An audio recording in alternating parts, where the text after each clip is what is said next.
बेटा perpendicular symmetry जो होती है सर्किट्स में, वो हम कैसे आइडेंटिफाई करें? तो सबसे पहले हम देखते हैं कि जो भी सर्किट में इक्विवेलेंट रेजिस्टेंस निकालने को हमको दिया हुआ है, जैसे यहाँ पे ए और बी में दिया हुआ है, तो मिरर आप लगा दो, वही है ना। मिरर तो नहीं लगाओ, बस सबसे पहले एक लाइन बना दो जो ए और बी को ज्वाइन करती है। सबसे पहले एक लाइन बनाओ विच जॉइंस ए एंड बी, ठीक है। अब इस लाइन के परपेंडिकुलर मिरर लगा के देखो आप, है ना। पैरेलल सिमेट्री तो है ही, परपेंडिकुलर चेक करें तो परपेंडिकुलर लगा के देखो, तो ये आपको दिख रहा होगा कि ये सिमेट्री है ना। और कैसे दिख रहा है कि जो ये रेजिस्टेंस है इसकी इमेज ये है, इसकी इमेज ये है, इसकी इमेज ये है, इसकी इमेज ये है, इसकी इमेज ये है, इसकी इमेज ये है, ठीक है। तो इसमें सिमेट्रिक परपेंडिकुलर सिमेट्रिक सर्किट है।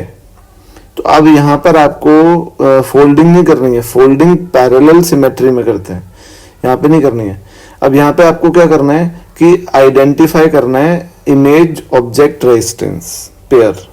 यानी जैसे मैं आपको बोलता हूँ कि ये जो रेजिस्टेंस है, अगर ये ऑब्जेक्ट है तो इसकी इमेज ये 1' है, अगर ये ऑब्जेक्ट है तो इसकी इमेज 2' है, अगर ये ऑब्जेक्ट है तो इसकी इमेज 3' है, अगर ये ऑब्जेक्ट है तो इसकी इमेज 4' है, अगर ये ऑब्जेक्ट है तो इसकी इमेज 5' है, ठीक है। तो ये मैंने इमेज ऑब्जेक्ट रेजिस्टेंसेस बना दिया। अब यहाँ लॉजिक क्या है कि करंट थ्रू इमेज रेजिस्टेंस, जो इमेज रेजिस्टेंस है ना, लॉजिक यह है कि current through image resistance is equal to current through its object resistance. Image resistance के थ्रू जो करंट जाएगा वही उसके ऑब्जेक्ट रेजिस्टेंस में से करंट जाएगा। तो देखो यहाँ पे क्या है कि इसका करंट इसमें से जाएगा, इसका करंट इसमें से जाएगा और इसका करंट इसमें से जाएगा। तो बेटा देखो, अगर ये इंपॉर्टेंट है, यहाँ मोस्टली परपेंडिकुलर सिमेट्री में हम जॉइंट खोलते हैं और पैरेलल सिमेट्री में हम फोल्डिंग करते हैं, याद रखना है। परपेंडिकुलर में जॉइंट खोलते हैं और पैरेलल में फोल्डिंग करते हैं। तो देखो ये जो जॉइंट है ये अटका रहा है ना अपने को, ये जॉइंट। तो अब देखो, जब 1 का करंट इस 1 में से जाएगा, 3 का इस 3 में से जाएगा, 4 का इस 4 में से जाएगा, तो जॉइंट को खोल ही दो ना। और अगर इस जॉइंट को खोल दोगे तो कैसा दिखेगा वो मैं आपको दिखाता हूं। ये 3, ये 3, ठीक है। फिर ये हो गया 2, फिर ये हो गया आपका ऊपर वाला, ये 3' है, ये 2 है, ऊपर वाला रेजिस्टेंस हो ही गया। ये नंबर दिया मैंने, वैल्यूज नहीं है, ये 2' है, ठीक है। और ये 1 है और ये 1, ठीक है। ऐसे ही नीचे खोल दूं, ये 5, ये 5', ये 5', ये 4, ठीक है, खुल गया। अब ये सारी वैल्यूज तो बराबर है, ये तो नंबरिंग दी थी मैंने, हटाओ नंबरिंग को, फिर वैल्यूज तो सारी आ रहे हैं ना इसमें,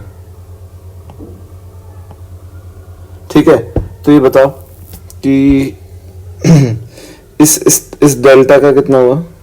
इसका हो गया R और R सीरीज में और 2R, और 2R R के साथ पैरेलल में 2R/3, इसका 2R/3, ठीक है। अब जो बचा, अब क्या बचा?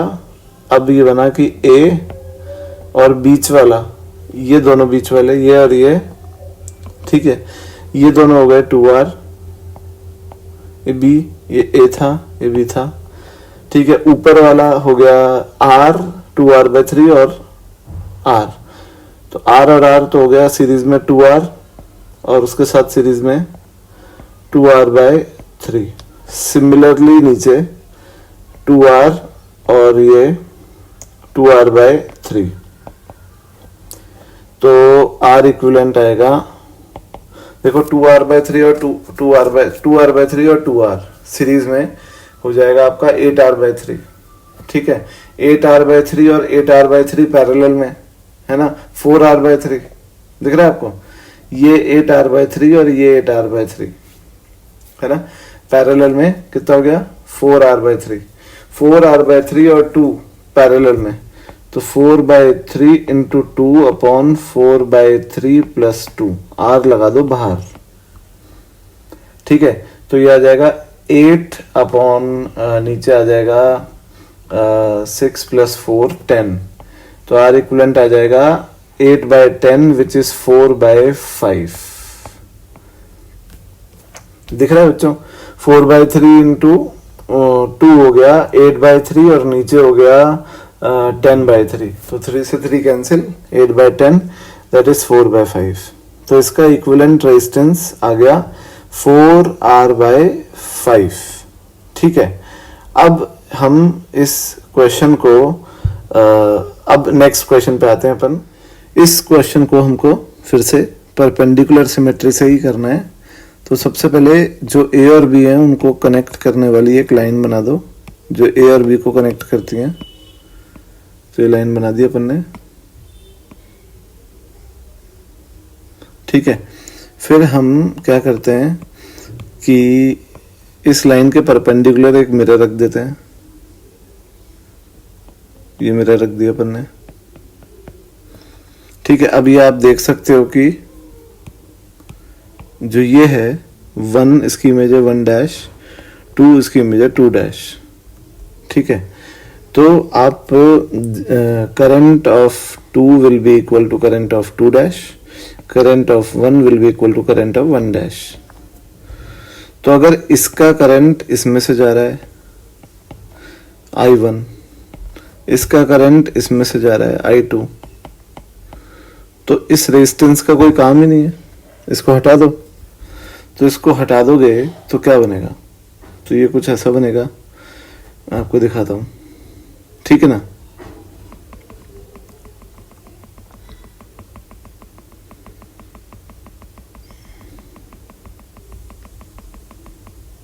इसको हटा रहे हैं अपन,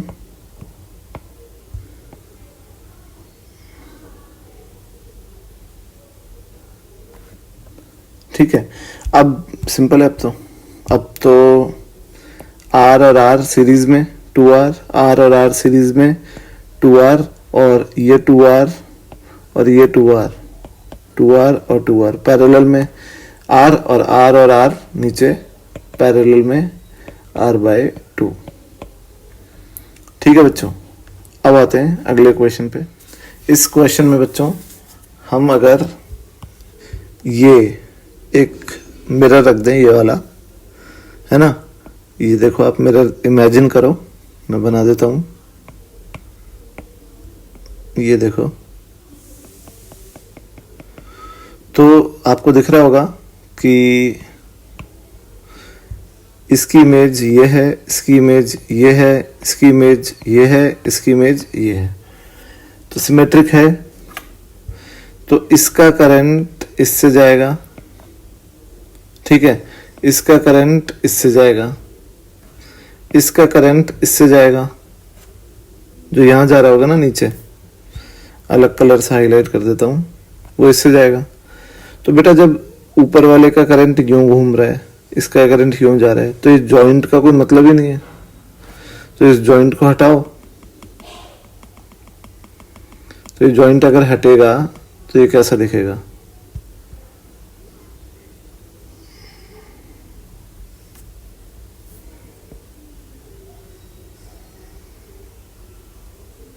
जॉइंट हटाते हैं,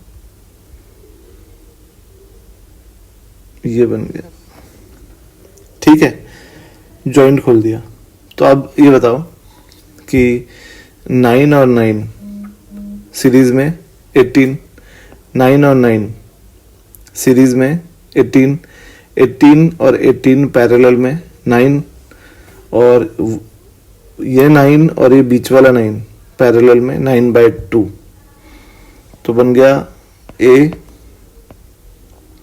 ये नीचे 18 हो गया, ठीक है, ऊपर ये हो गया 9 ये वाला, और ये 9/2 और ये 9/2, समझ गए? 9 ये 9 है इनफैक्ट, हाँ। तो ये 9/2 कैसे आया बता देता हूँ।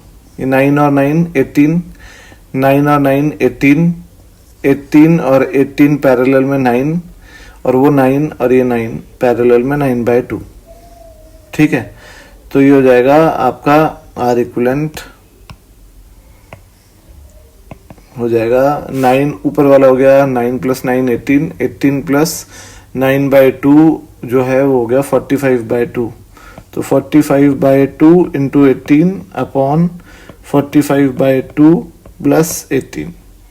ठीक है, तो ये हो जाएगा आपका, तो ये आ जाएगा बेटा ये हो गया 9, और नीचे आ गया, ऊपर आ गया 45 इंटू 9, और नीचे आ गया 81/2। तो आप ये देख सकते हो कि ये आ जाएगा आपका 10 ohms। सही है, ये 9 से गया 81, 9 और ये 5 ऊपर और 2 ऊपर। ठीक है बच्चों, अब आते हैं नेक्स्ट क्वेश्चन पे। इस क्वेश्चन में बच्चों फिर से स्टार्टिंग करते हैं कि सबसे पहले ए और बी में इक्विवेलेंट रेजिस्टेंस निकालना है, तो उनको एक लाइन से कनेक्ट कर दिया अपन ने। ठीक है, और अपन ने एक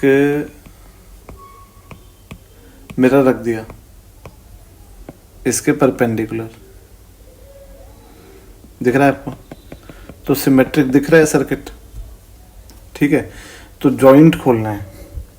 तो आपको दिख गया होगा कि कौन सा जॉइंट खुलेगा। ये जॉइंट खुल जाएगा, ये इसका करंट इससे जाएगा, इसका करंट इससे जाएगा, तो ये जॉइंट खोल दो। तो अगर ये जॉइंट खोलें अपन,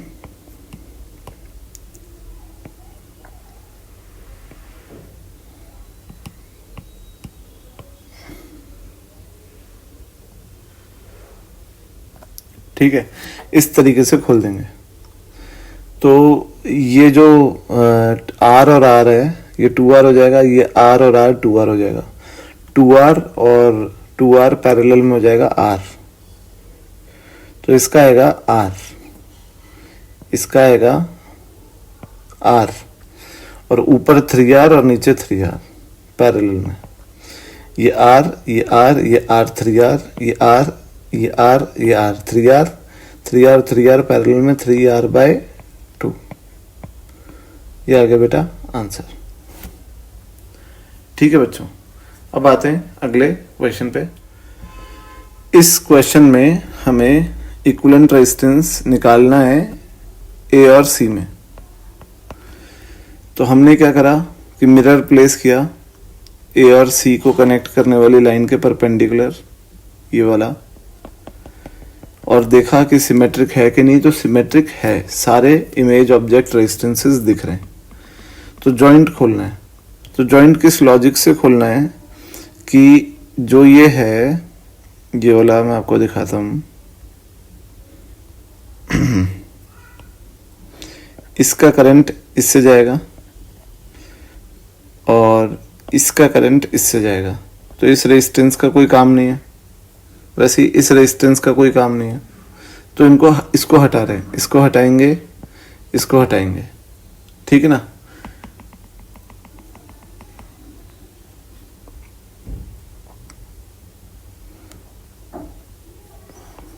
तो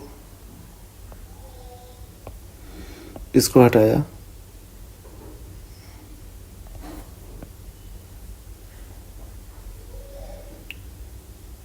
ठीक है।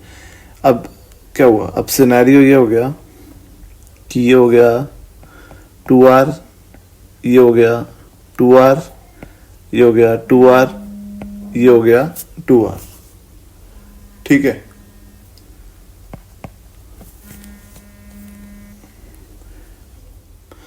तो ये 2R, इसका जो इक्विवेलेंट सर्किट बना हुआ अगर, तो कुछ ऐसा बनेगा कि ए, ये वाला R, और ये देखो ये 2R, ये 2R पैरेलल में R हो गया, और फिर ये आगे वाला R, ये C, जो ऊपर वाला है वो 2R हो गया, और नीचे वाला 2r हो गया। तो ये ऊपर वाला 2r और नीचे वाला 2r r हो गया, और r और r, ये 2r और 2r r हो गया, और ये हो गया r और नीचे हो गया 3r। ठीक है ना, ये a ये c। तो r इक्वलेंट आ गया 3r/4, 3 × 1/3 + 1। ठीक है बच्चों, अब आते हैं अगले क्वेश्चन पे। इस क्वेश्चन में बच्चों हमें 1 और 2 या फिर 1 और 3 में इक्विवेलेंट रेजिस्टेंस निकालना है। ये पिरामिड टेट्राहेड्रन टाइप का है, और यहाँ पे 1 और 2 में निकालो चाहे 1 और 3 में निकालो सेम ही आएगा, क्योंकि आपको दिख रहा है कि सर्किट सिमेट्रिक है। तो इसके हिसाब से जो ऑप्शंस हो सकते हैं पॉसिबल, वो ए और बी हो सकता है, और ए आंसर है जैसा कि आपको दिख रहा है। तो अपन इसको प्रूफ करते हैं कि ए कैसे हुआ। तो सबसे पहले आप ये पिरामिड को अपन जैसे 1 और 2 में निकालते हैं, तो अपन ने एक मिरर को प्लेस किया जो कि इस तरीके का मिरर है कि वो यहां से पास हो रहा है।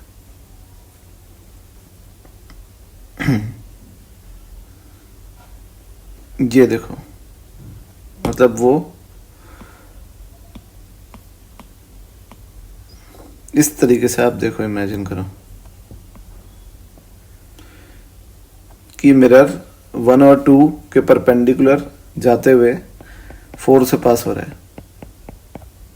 ठीक है, तो इसका मतलब सिमेट्रिक है। कैसे? इसमें से जो करंट जा रहा है I1, वो इसमें से जाएगा I1, क्योंकि ये इसकी मिरर इमेज है।